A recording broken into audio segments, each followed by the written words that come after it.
Hello friends, welcome to the MPTS academy. I hope आप सभी अच्छे होंगे, पढ़ाई कर रहे होंगे, घर पे सेफ होंगे। हम लोग सॉल्यूशन कर रहे हैं एमबीए पब्लिकेशन के बुक से।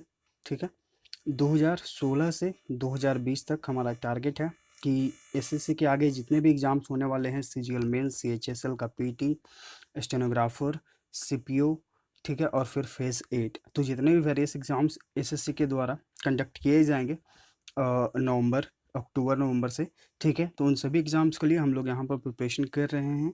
एमबी पब्लिकेशन के बुक से हम लोग प्रीवियस ईयर क्वेश्चंस जितने भी हैं सारे हम लोग यहाँ पर सोल्व कर लेंगे, चाहे वो पीटी के क्वेश्चंस हो चाहे वो मेंस के क्वेश्चंस हो। ठीक है, तो 2016 से 2020 हम लोग 5 साल का पहले करेंगे, और एग्ज़ाम के पहले और भी समय मिलेगा तो हम लोग और भी प्रीवियस क्वेश्चंस को सोल्व कर लेंगे बेसिक के साथ, ताकि जो है हमें एग्ज़ाम में कोई प्रॉब्लम ना हो। ठीक है, तो ये है सेट नंबर 16। हम लोग ऑलरेडी बहुत सारे सेट्स को सॉल्यूशन कर चुके हैं, तो हमारा जो प्लेलिस्ट है द एमपीटीएस एकेडमी पे एमबी सॉल्यूशन, आपको उसमें सारे लेसन्स मिल जाएंगे। ठीक है, तो आप लोग वहाँ पर जाकर देख सकते हैं। तो चलिए शुरू करते हैं सेट नंबर 16 का फर्स्ट क्वेश्चन। देखिए, डायरेक्शन क्या कहता है, इन द फॉलोइंग क्वेश्चन और the four alternative choose the word which best expresses the meaning of the given word. देखिए, बेस्ट एक्सप्रेस का मतलब होता है कि जो उससे मिलता जुलता शब्द, यानी कि इसमें जो है आपको बताना होता है सिनोनिम्स। ठीक है, क्वेश्चन हमारा क्या है, क्वेश्चन हमारा है एबॉर्टिव, ABORTIV। ठीक है, एबॉर्टिव मतलब होता है निष्फल, यानी कि ऐसा कार्य जिसका कोई फल ना निकला हो। ठीक है, निष्फल रह गया हो, यानी कि असफल रह गया हो। ठीक है, तो देखिए आपको आपके सामने जो है चार ऑप्शंस हैं। ठीक है, ऑप्शन ए आपका क्या है, प्लेंटीफुल, ऑप्शन बी आपका है लॉफुल, ऑप्शन सी आपका है अनसक्सेसफुल, और ऑप्शन डी आपका है फ्रूटफुल। तो यहाँ पर हर एक वर्ड का हमें अर्थ जानना जरूरी है, तब हम अपना राइट आंसर चूज कर पाएंगे। ठीक है, तो चलिए देखते हैं। ऑप्शन ए आपका है प्लेंटीफुल, यानी कि प्रचुर मात्रा में, लॉफुल यानी कि कानूनी तरीके से, ठीक है, अनसक्सेसफुल यानी कि असफल, निष्फल। तो राइट आंसर हमारा यहाँ पे ऑप्शन सी हो गया। एबॉर्टिव मतलब भी होता है निष्फल, असफल, और अनसक्सेसफुल मतलब भी होता है असफल। ठीक है, तो राइट आंसर आपका यहाँ पे ऑप्शन सी हो गया। ऑप्शन डी आपका है फ्रूटफुल, यानी कि फलदायक। ठीक है, तो यहाँ पे राइट आंसर सी है। क्वेश्चन नंबर 2 देखते हैं। इन द फॉलोइंग क्वेश्चन और the four alternative choose the word which is opposite. देखिए, यहाँ पे आपको अपोजिट बताना है क्वेश्चन नंबर 2 में, यानी कि एंटोनिम्स। ठीक है, क्वेश्चन क्या है हमारा, इरेजिबल, IRASCIBLE। ठीक है, इसका मतलब क्या होता है, इसका मतलब होता है चिड़चिड़ा। क्या होता है, चिड़चिड़ा, असभ्य। ठीक है, अब इसका आपको यहाँ पे राइट आंसर बताना होगा, यानी कि एंटोनिम से बताना होगा। ठीक है, तो चलिए देखते हैं अपने ऑप्शंस को। ऑप्शन ए आपका है क्रैंकी, क्रैंकी मतलब होता है चिड़चिड़ा। ठीक है, सनकी।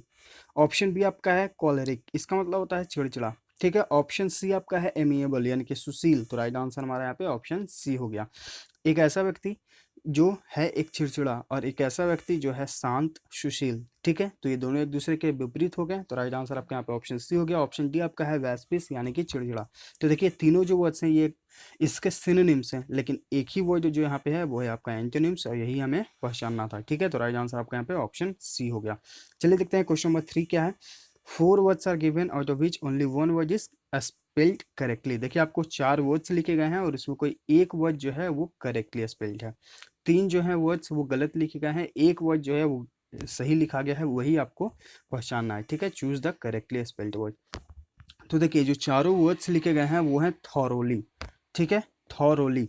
अब यहाँ पर जो करेक्टली स्पेल्ड है वो है आपका ऑप्शन बी, THOROUGHLY। ठीक है, थॉरोली। थॉरोली मतलब क्या होता है, पूर्णता, पूर्णता। ठीक है, या फिर बिल्कुल। ठीक है, राइट आंसर आपका यहाँ पे ऑप्शन बी हो जाएगा। ठीक है, थॉरोली यानी कि बिल्कुल, पूर्णता। अब देखते हैं हम लोग क्वेश्चन नंबर 4 to 6 का डायरेक्शन है कि in the following question one part of sentence में हैव एन एरर। देखिए, एक सेंटेंस है, उसके चार पार्ट्स हैं, और उसमें कोई एक पार्ट जो है वो क्या है, इरर हो सकता है। ठीक है, may have an error, error हो सकता है। अगर आपको लगता है कि वो इरर है तो आपको इसके साथ जाना होगा। अगर आपको लगता है कि इस सेंटेंस में कोई इरर नहीं है तो आपको एक ऑप्शन मिलेगा नो इरर का, आपको उसके साथ जाना होगा। ठीक है, तो चलिए देखते हैं question number 4। The trek is difficult but it is far worth the endeavour. The trek यानी कि जो चढ़ाई करना है वो मुश्किल है, but it is far worth the endeavour. देखिए, वर्थ मतलब क्या होता है, लायक। ठीक है, इंडेवियर मतलब क्या होता है, प्रयास। तो देखिए, अगर हम इसे एक सेंटेंस को सही तरीके से समझें तो ये सेंटेंस कहना क्या चाह रहा है कि जो ट्रेक है, जो चढ़ाई है वो मुश्किल है, लेकिन यह प्रयास करने लायक है। ठीक है, but it is worth the interviewer, यानी कि यह जो है प्रयास करने लायक है। तो यहाँ पर जो एक वर्ड यूज हुआ है फार, इसकी कोई ज़रूरत यहाँ पर नहीं है, यानी कि ऑप्शन बी आपका यहाँ पे राइट आंसर हो जाएगा। ठीक है, फार मतलब होता है दूर तक। ठीक है, यहाँ पर जो है कोई भी इस सेंटेंस में कोई सेंस नहीं बन रहा है इस वर्ड को यूज़ करने का, इसलिए जो है हम लोग उसे रिमूव करेंगे। ऑप्शन बी आपका यहाँ पे एरर हो जाएगा। ठीक है, चलिए देखते हैं question number 5। What man can die better than serving his country.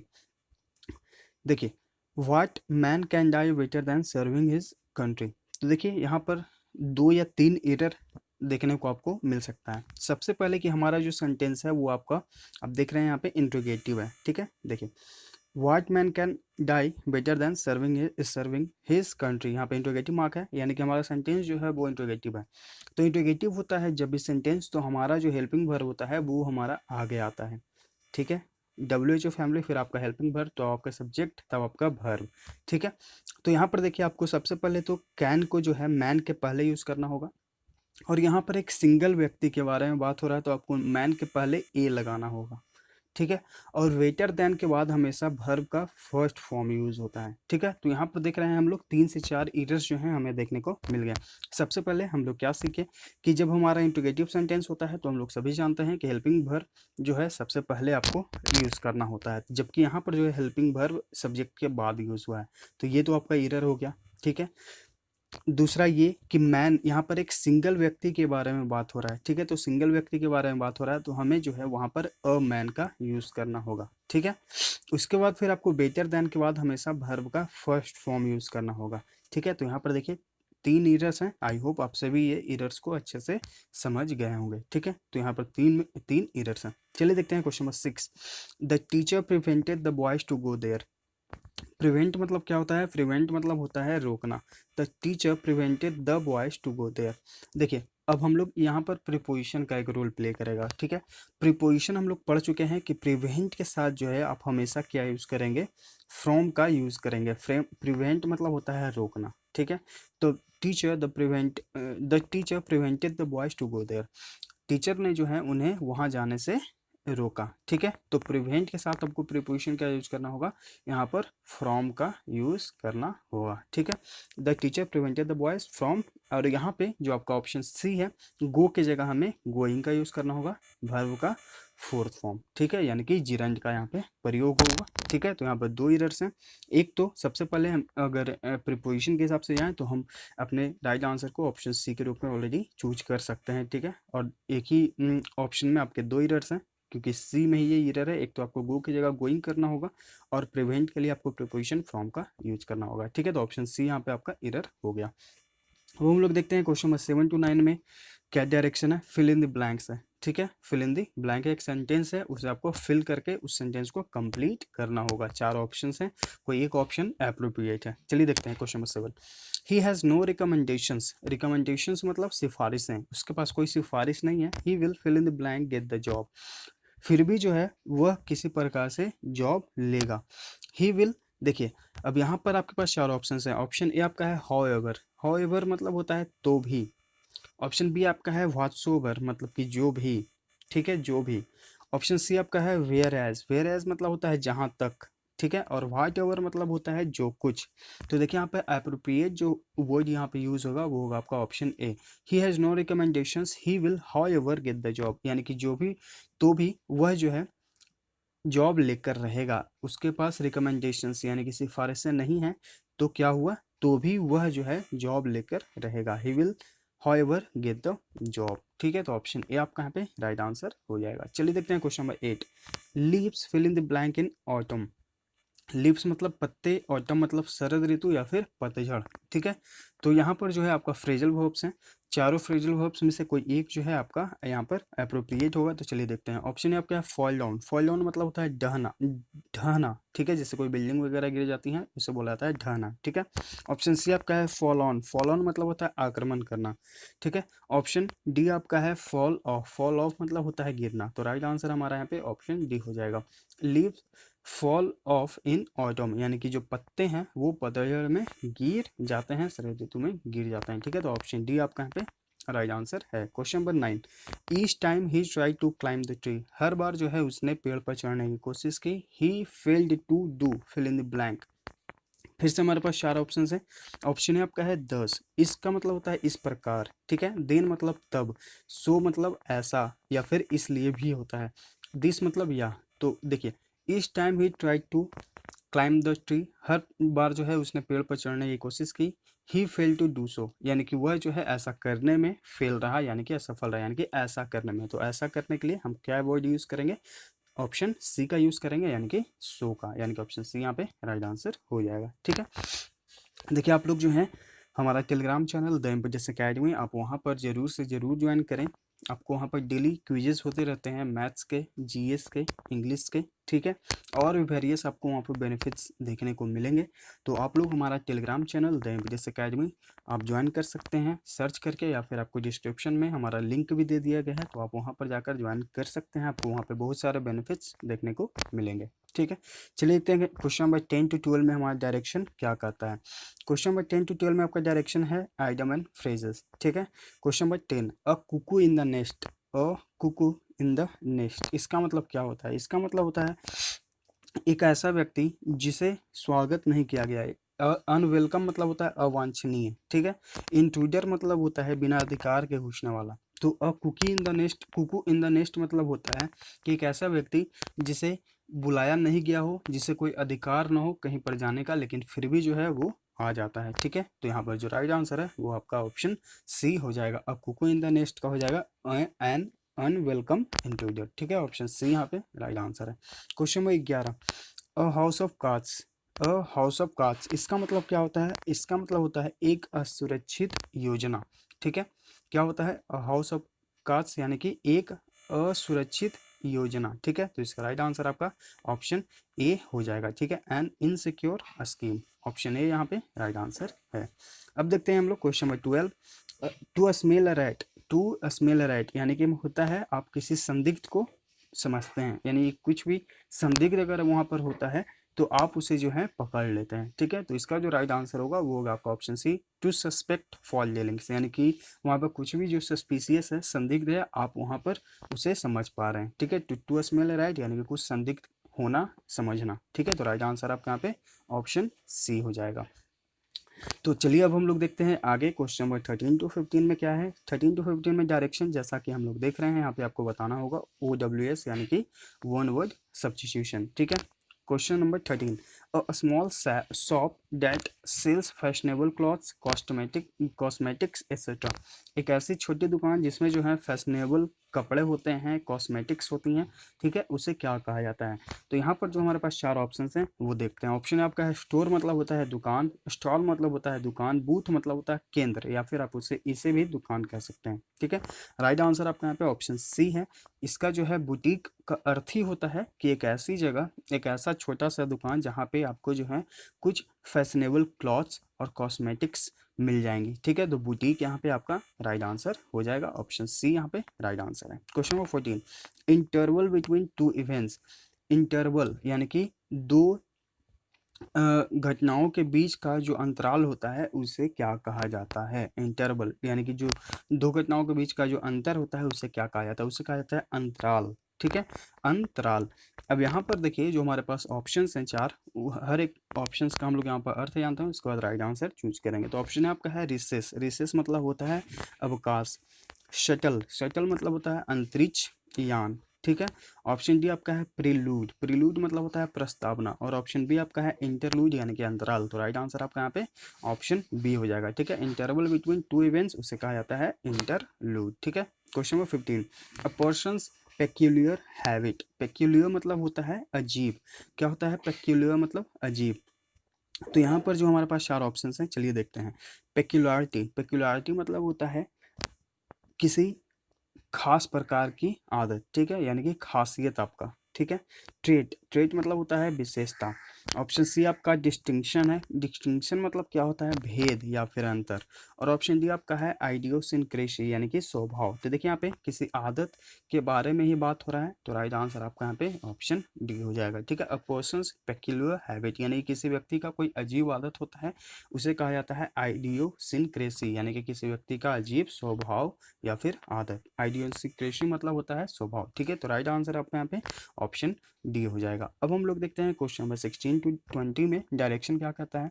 Question number 16 to 20 में डायरेक्शन ये कहता है कि आपको एक पार्ट जो है सेंटेंस का वो अंडरलाइंड मिलेगा। ठीक है, इस अंडरलाइंड को सेक्शन को आपको इम्प्रूव करना है। अगर आपको लगता है कि कोई इसमें एरर है तो आप उसे इम्प्रूव करें। अगर आपको लगता है कि इम्प्रूवमेंट की ज़रूरत नहीं है तो आप जाएं नो इम्प्रूवमेंट ऑप्शन के साथ। ठीक है, तो चलिए देखते हैं question number 16। The priest told the devotees that the wages of the sin are death. Are यहाँ पे आपका अंडरलाइन सेक्शन है। देखिए प्राइस्ट मतलब होता है पंडित।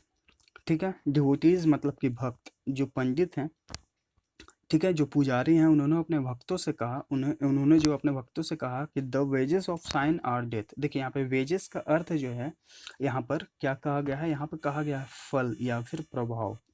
ठीक है, द वेजेस ऑफ साइन, तो यहाँ पर जो ये वेज यूज हुआ है ये अपने सिंगुलर फॉर्म में है। ठीक है, यहाँ पर जो वेजेस यूज हुआ है वो अपने सिंगुलर फॉर्म में है, इसका मतलब होता है फल या फिर प्रभाव। ठीक है, तो इसका जो अगर ये सिंगुलर सब्जेक्ट हमारा है तो भर भी जो है हमारा यहाँ पे जो अंडरलाइन सेक्शन है आर, तो हमें भर भी जो है हमें सिंगुलर यूज करना होगा। ठीक है, तो राइट आंसर जो होगा वो होगा हमारा ऑप्शन ए। देखिए यहाँ पर जो है वाज का यूज क्यों नहीं होगा जबकि हमारा सेंटेंस पास्ट में है। ठीक है, जबकि हमारा सेंटेंस पास्ट में है लेकिन आंसर जो है हम यहाँ पर प्रेजेंट में लगाएंगे। क्यों लगाएंगे, क्योंकि देखिए ये जो है एक प्रकार का यूनिवर्सल ट्रूथ है कि हमारे द्वारा जो पाप किया जाता है उसका फल जो है हमेशा मृत्यु के रूप में ही होती है। ठीक है, तो ये एक यूनिवर्सल ट्रूथ है, जैसा कि हमारे शास्त्रों में धार्मिक पुस्तकों में हमेशा बताया जाता है। ठीक है, तो ये एक प्रकार का यूनिवर्सल ट्रूथ है, इसलिए जो है हम लोग यहाँ पर इसका प्रयोग करेंगे ना कि वास का। ठीक है, तो ये आपको ध्यान रखना होगा। तो राइट आंसर आपका यहाँ पे ऑप्शन बी है। Question number 17, careful drivers never take eyes off the road. ठीक है, केयरफुल यानी कि जो सावधान चालक होते हैं, गाड़ी चालक, वो कभी भी रोड से अपनी नज़र नहीं उतारते हैं, यानी कि सड़क से अपनी नज़र नहीं हटाते हैं, नहीं उतारते हैं। ठीक है, तो यहाँ पर जो अप्रोप्रिएट फ्रेजल वर्ब होगा वो होगा आपका ऑप्शन सी। टेक ऑफ मतलब होता है उतारना। ठीक है, टेक ऑफ मतलब क्या होता है, उतारना। तो यहाँ पर जो राइट आंसर होगा वो होगा आपका option C. Careful drivers never take eyes off the road, यानी कि जो जो सावधान जो होते हैं ड्राइवर्स वो कभी भी अपनी नज़र जो है, आँख जो है वो रोड से नहीं उतारते हैं। ठीक है, तो ऑप्शन सी यहाँ पे राइट आंसर है। Question number 18, for all his wealth he has no joy in life. ठीक है, यहाँ पर देखिए फॉर मतलब होता है के बावजूद या फिर के लिए। ठीक है, के बावजूद या फिर के लिए। तो देखिए फॉर ऑल हिज वेल्थ यानी कि उसके पास जो इतना धन है उसके बावजूद he has no joy in life, उसके जीवन में खुशी नहीं है, नो जॉय इन लाइफ। ठीक है, तो के बावजूद यहाँ पे हमारा सेंटेंस जो है वो एप्रोप्रिएट है, यहाँ पर कोई भी आपको एरर देखने को नहीं मिलेगा। तो हम राइट आंसर ऑप्शन डी के साथ जाएंगे, यानी कि ऑप्शन जो है हमारा होगा वो राइट आंसर डी होगा। ठीक है, फॉर को आप इक्वल टू करके इन स्टीड यानी कि इन स्टीड ऑफ या फिर फॉर आप यूज कर सकते हैं, फॉर ऑल या फिर इन स्टीड ऑफ, इसका दोनों का मतलब होता है के बावजूद। ठीक है, राइट आंसर यहाँ पे ऑप्शन डी है। Question number 19, the teacher asked him where did he live. The teacher asked him where did he live. देखिए हमारा सेंटेंस जो पूरा है वो प्रेजेंट में है, जबकि अंडरलाइन सेक्शन जो है इसे इंट्रोगेटिव में बनाया गया है। ठीक है, तो अगर हमारा सेंटेंस पूरा अफर्मेटिव में ही है तो हम इंट्रोगेटिव सेंटेंस उसे क्यों बनाएंगे। ठीक है, तो अगर नहीं बनाएंगे तो हमारा देख रहे हैं कि हमारा सेंटेंस जो है वो पास्ट में है, तो हम अपना राइट आंसर पास्ट के साथ जाएंगे, ऑप्शन सी यहाँ पे हमारा राइट आंसर हो जाएगा। The teacher asked him where he live. ठीक है, हमारा सेंटेंस चूंकि प्रेजेंट में है, सॉरी अफर्मेटिव में है, तो अफर्मेटिव सेंटेंस को हम आगे भी अफर्मेटिव ही बनाएंगे क्योंकि यहाँ पर जो है हमें इंट्रोगेटिव की ज़रूरत नहीं है। टीचर ने जो है उससे पूछा कि तुम कहाँ रहते थे। ठीक है, ये इस सेंटेंस का कहने का अर्थ है। तो यहाँ पर कहाँ रहते थे, वेयर ही लिव्ड। ठीक है, तो यहाँ पर जो है हमारा सेंटेंस इंट्रोगेटिव नहीं, अगर इंट्रोगेटिव रहता तो आपको सेंटेंस के अंत में आपको यहाँ पे इंट्रोगेटिव मार्क, ये जो इंट्रोगेटिव मार्क होता है ये आपको देखने को मिलता। ऐसा नहीं है, हमारा सेंटेंस अफर्मेटिव पे है, पॉजिटिव में है, इसलिए जो है हमारा यहाँ पे राइट आंसर ऑप्शन सी होगा। Question number 20, the meeting was advanced until the following Monday. Advance मतलब आगे, ठीक है। देखिए फॉलोइंग मतलब कि आगे आने वाले जो सोमवार हैं मीटिंग को वहां तक जो है स्थगित कर दिया गया है। तो स्थगित करना का जो राइट आंसर होगा वो होगा आपका एडजर्न्ड, ठीक है। The meeting was adjourned until the following Monday, यानी कि जो मीटिंग है उसे आगे आने वाले सोमवार तक स्थगित कर दिया गया है। बाकी जो ऑप्शंस हैं, सस्पेंड यानी कि निलंबित कर देना, फॉरवर्डेड मतलब होता है पीछे का यानी कि बैक, ठीक है। तो राइट आंसर हमारा यहाँ पे ऑप्शन ए हो गया, ठीक है। अब हम लोग देखेंगे पैसेज को पढ़ेंगे और इससे रिलेटेड 5 क्वेश्चंस को बनाएंगे, question number 21 to 25। I hope आप सभी जो है लेसन्स को कंप्लीट देखते होंगे, और आप अगर किन्हीं को कोई प्रॉब्लम होगा तो प्लीज़ आप कमेंट करिए कि हाँ यहाँ पर जो है हमें समझ में नहीं आया है, ठीक है। तो लेसन्स को कंप्लीट देखिए और जहाँ पर ना समझ में आए वहाँ पर ज़रूर कमेंट करिए। अब देखते हैं हम लोग पैसेज को। Of the many changes that have taken place thanks to liberalisation. Liberalisation मतलब क्या होता है, उदारीकरण। लिबरलाइजेशन मतलब क्या होता है, उदारीकरण। A major one is that today's youngster are earning more than even before. जो आज के युवा हैं वो पहले से बहुत ही ज़्यादा कमा रहे हैं, यह उदारीकरण का ही एक कारण है। इन सम केसेस यानी कि कुछ केसेस में they draw even fatter salaries than their parents. कुछ केसेस में जो है वो अपने पेरेंट्स यानी कि अपने माता पिता से ज़्यादा सैलरी कमाते हैं, ठीक है। But are they blowing it up और sensibly saving it. Blowing it up, blow it up मतलब क्या होता है, झटका देना, ठीक है। But are they blowing it up या फिर उड़ाना भी होता है, क्या उसे उड़ा रहे हैं या फिर उसे अच्छे से सेव भी कर रहे हैं। ब्लो अप यानी कि उड़ाना या फिर झटका देना, ठीक है। Through some tend to spur, they are many who have started saving। देखिए यहाँ पर जो SPLURG है, स्पर्ल, इसका मतलब होता है सेकी बघाड़ना यानी कि खुद का बड़ाई करना। कुछ में यह चलन है कि अभी से ही कुछ लोग जो हैं वो सेविंग यानी कि अपने पैसे को बचाना सीख रहे हैं। Some of they go in for mutual funds, कुछ उनमें से जो कुछ है वो म्यूचुअल फंड्स में जाते हैं और टैक्स सेविंग बॉन्ड्स को खरीदते हैं। Some even go in for investments, कुछ जो है इन्वेस्टमेंट्स में जाते हैं। Which give them tax breaks, जो उन्हें टैक्स पे करने में थोड़ी सी मदद करती है, जैसे कि insurance, home loans, mutual funds, saving schemes, ठीक है। इस प्रकार के जो होते हैं उनसे थोड़ा सा टैक्स बचता है। In fact the average age of a person taking a home housing loan, उनमें से जो औसत आयु है लोगों का जो हाउसिंग लोन लेते हैं has come down from 41 to 28। 41 साल पहले अब जो है 28 साल में ही लोग जो है हाउसिंग लोन लेना शुरू कर रहे हैं पहले के मुकाबले। पहले 41 साल में लेते थे, अब 28 में। इन द लास्ट 5 ईयर्स यानी कि पिछले 5 सालों में। Now do where do they get their investment advice from, वो जो है अपना ये जो सलाह है इन्वेस्टमेंट का जो सलाह है वो कहाँ से लेते हैं। Some feel it is a combination of friends, कुछ लोग ये सोचते हैं कि यह जो है दोस्तों से, परिवारों से, ब्रोकर से, advisers, the media and the net. कुछ लोग जो है सोचते हैं कि हम अपने दोस्तों से ले सकते हैं, फैमिली से, ब्रोकर से, कुछ सलाहकार से ले सकते हैं, मीडिया और द इंटरनेट से, ठीक है। तो ये हुआ इस सेंटेंस, इस पैसेज का पूरा अर्थ। चलिए अब देखते हैं इस पे हम लोग क्वेश्चंस को सोल्व करते हैं। Liberalisation has enabled our youngsters to, तो देखिए उदारीकरण जो हमारे यंगस्टर को क्या इनेबल कर दिया है, उन्होंने इनेबल किया है कि to paid more, to be paid more, यानी कि आप जो हैं ज़्यादा पैसे को पे करें, ठीक है। ऑप्शन ए आपका यहाँ पे राइट आंसर हो जाएगा। Question number 22, blowing it up means, हम लोग जैसा पढ़े थे यहाँ पे उड़ाना या फिर झटका देना, ठीक है। तो राइट आंसर यहाँ पे देखिए आपका कौन सा हो जाएगा, राइट आंसर आपका यहाँ पे ऑप्शन ए हो जाएगा।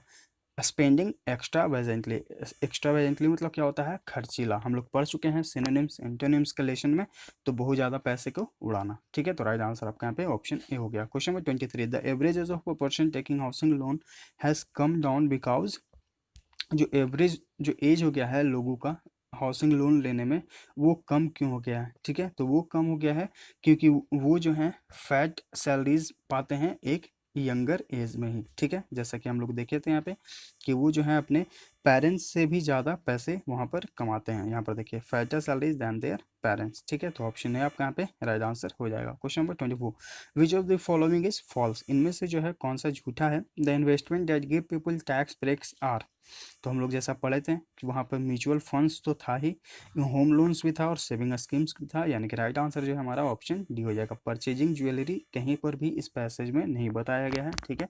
तो राइट आंसर आपका यहाँ पे ऑप्शन डी हो जाएगा। Question number 25, which of the following is true, यानी कि इनमें से जो है कौन सा सही है।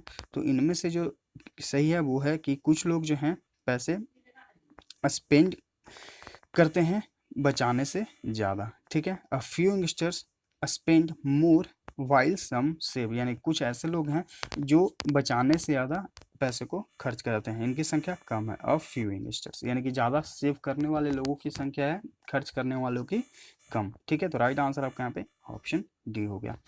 तो ये है सीट नंबर 16 एमबीए पब्लिकेशन के बुक से पूरा डिटेल में सॉल्यूशन। आई होप आप सभी को ये लेसन अच्छे से समझ में आ गया होगा। तो अगर ये वीडियो अच्छा लगा, समझाने का तरीका अच्छा लगा, तो प्लीज़ लाइक करें, शेयर करें अपने स्टडी ग्रुप्स में, ताकि और लोग जो हैं इसे देखें, समझें, सीखें और हमारे साथ जुड़ें।